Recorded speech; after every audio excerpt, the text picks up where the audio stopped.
c'est qu'une gentille maman, lors de la préparation de la visite avec ses petits loulous, m'a demandé de dire au papa qu'il arrête d'aller au café.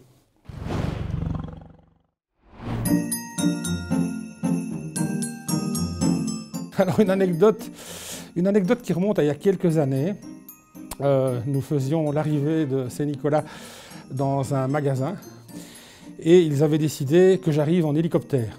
Et si on voulait pouvoir décoller, il fallait savoir fermer la porte. Mais avec le gabarit de Saint-Nicolas, la mitre, la crosse et la hotte que Père Fouettard avait avec, on ne savait pas fermer la porte. Donc il a fallu enlever la porte. Et le pilote m'a dit, Saint-Nicolas, ne vous tracassez pas, accrochez-vous. Et voilà, je me suis cramponné fortement dans l'hélicoptère et ce fut une belle expérience, mais Saint-Nicolas n'était quand même pas très à l'aise.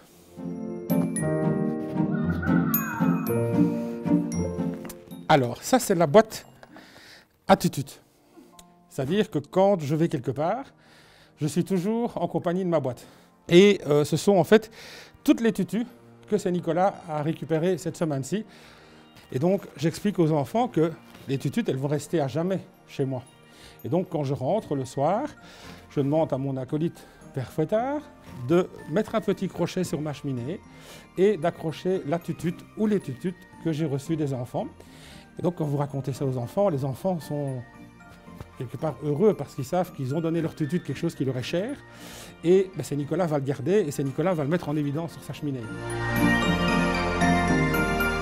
Pas plus tard que cette semaine, je me suis rendu dans un anniversaire d'enfants et quelque chose m'a fortement touché parce que parmi les enfants, il y a une petite fille qui a une maladie orpheline et qui a dû arrêter ses médicaments parce que le traitement ne fonctionnait pas bien.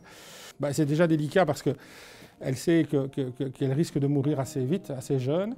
Et je lui ai parlé et au moment où on en parlait un petit peu, elle s'est mise à pleurer, elle était assez émue et je dois avouer que j'étais pris d'un sentiment d'émotion. Voilà, heureusement, j'en ai pas eu énormément, mais ça arrive, quoi.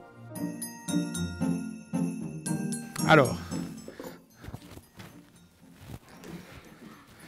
comme je l'appelle, c'est le grimoire de Saint-Nicolas. Donc dans ce livre, il y a toutes les anecdotes, toutes les informations de tous les enfants que je rencontre.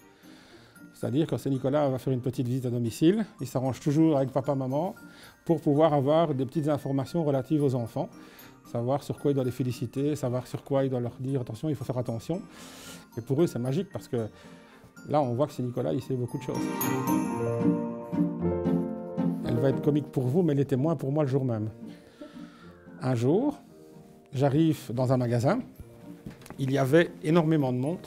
Il y avait, je pense, 200-300 personnes pour l'arrivée de Saint-Nicolas à 10 h. Donc j'arrive, je rejoins mon trône et pas de chance. Quand je me suis assis sur le trône, un pied du trône a cassé.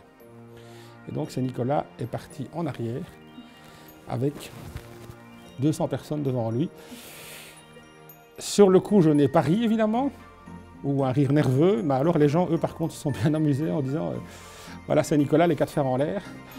Je vous avoue que ça, c'est une anecdote dont je me serais bien passé, quoi.